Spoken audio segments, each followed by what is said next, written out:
और welcome on our YouTube channel. काफ़ी ज़्यादा न्यूज़ सर्कुलेट हो रही है कि कनाडा अगर विजिटर आ रहे हैं तो उनको वापस किया जा रहा है, दिल्ली से फ़्लाइट लेने नहीं दी जा रही।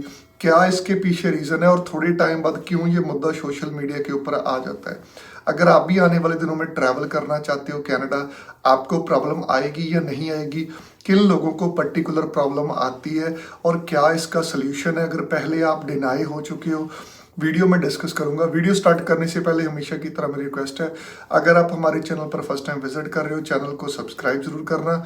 और किसी भी तरह की वीज़ा फाइलिंग में हेल्प चाहिए, अपनी प्रोफाइल डिस्कस करना चाहते हो तो नंबर यहाँ पर फ्लैश कर रहा है। सबसे पहले जब आप वीज़ा ले लेते हो तो वीज़ा मिलना कंट्री में एंट्री की गारंटी नहीं होती। जो फाइनल डिसीजन होता है वो कंट्री में जब आप आते हो, एंटर करते हो, वहाँ पर जो बॉर्डर ऑफिसर्स होते हैं उनके पास अथॉरिटी होती है आपका वीज़ा कैंसिल करने की। उनके पास अथॉरिटी होती है आपको लिमिटेड टाइम की स्टे प्रोवाइड करने की। उन हो सकता है कि आपसे वो कुछ भी ना पूछे और आपको 180 डेज की स्टे कनाडा में प्रोवाइड कर दे। सो चीज़ें कैसे स्टार्ट हुई? चीज़ें स्टार्ट हुई जी, बहुत ज़्यादा लोग जो आफ्टर वीज़ा का काम करते, चलो हर एक का एक डिफरेंट डिफरेंट सिस्टम है, मैं उस चीज़ के बारे में नहीं कहूँगा। तो जब हम एप्लीकेशन लगाते हैं, सबसे बड़ा कैच क्या है? बहुत ज़्यादा लोगों को यही नहीं पता होता कि उनकी एप्लीकेशन में लगा क्या है।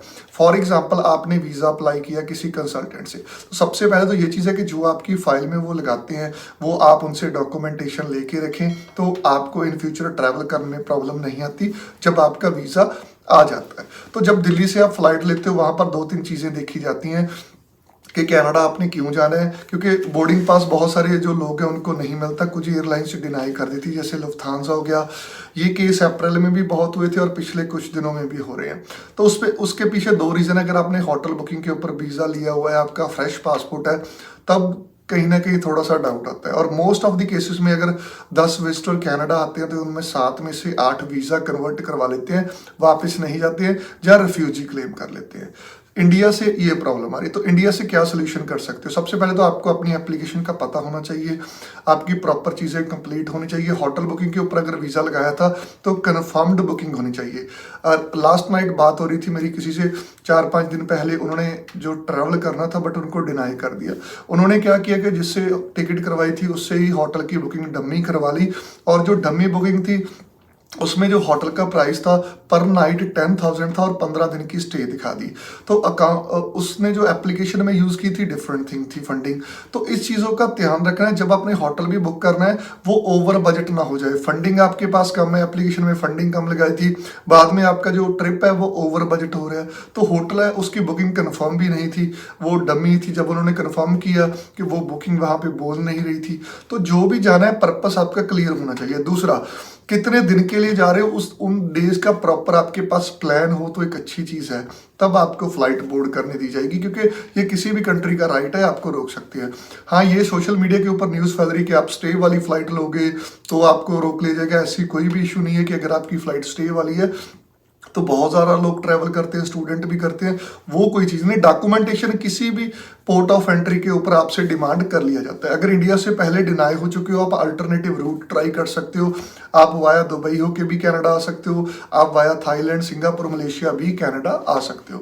अब आते हैं मेन बात के ऊपर। जब आप कनाडा में आ जाते हो, पोर्ट ऑफ एंट्री के ऊपर वीज़ा ऑफिसर के पास राइट हो, सॉरी, जो बॉर्डर सर्विस एजेंसी के लोग होते हैं उनके पास राइट होता है किस बंदे को एंट्री देनी है, किस बंदे को एंट्री नहीं देनी है। सबसे ज़्यादा प्रॉब्लम आती है अगर आप मॉन्ट्रियल वाली साइड आते हो, ठीक है, क्योंकि मॉन्ट्रियल की इमिग्रेशन काफ़ी ज़्यादा टफ है। ये पिछले 4-5 सालों से हम चीज़ें एक्सपीरियंस करते आ रहे हैं। और वहाँ पर क्या करते हैं लोग, रेफ्यूजी क्लेम कर लेते हैं।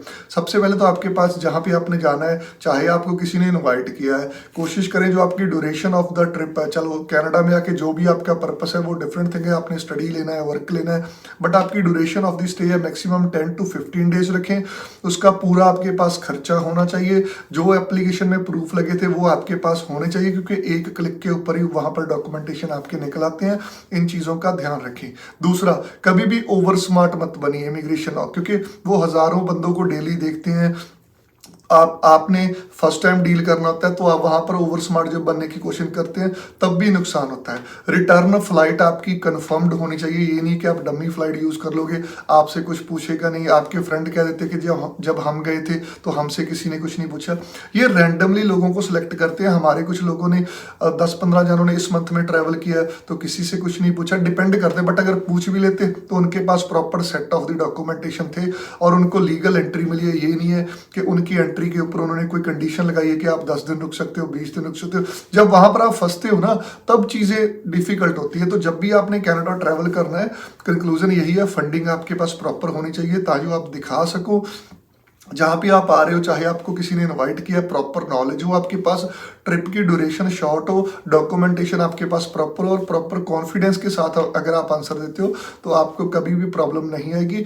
बट ये चीज़ ज़रूर है कि अगर आप वहाँ पे फंस गए या ओवर स्मार्ट बनने की कोशिश करोगे, डॉक्यूमेंटेशन आपके पास कम होगा तो आपका नुकसान जो है हो सकता है। बट कनाडा में आ रहे हैं लोग डेली बेसिस के ऊपर, रैंडमली लोगों को पिक कर रहे हैं। अगर मान लीजिए 100 लोग ट्रैवल कर रहे हैं, उसमें 5-7 बंदों को पिक कर लिया तो उनके ऊपर डिपेंड करता है। अगर 5-7 बंदे सेटिस्फाई नहीं करा पाए उनको तो वो डिपोर्ट भी कर सकते हैं, क्योंकि उनके पास राइट है। वहां पर लोग फिर रिफ्यूजी क्लेम कर लेते हैं। तो चीजों को ध्यान से देखो। बाकी जिसने ट्रैवल करना है आप बड़े आराम से ट्रैवल कर सकते हो, कोई इशू नहीं है। डॉक्यूमेंटेशन आपके पास प्रॉपर होने चाहिए। तो see you guys in the next video. Don't forget to subscribe our channel and press on the bell icon. Thank you.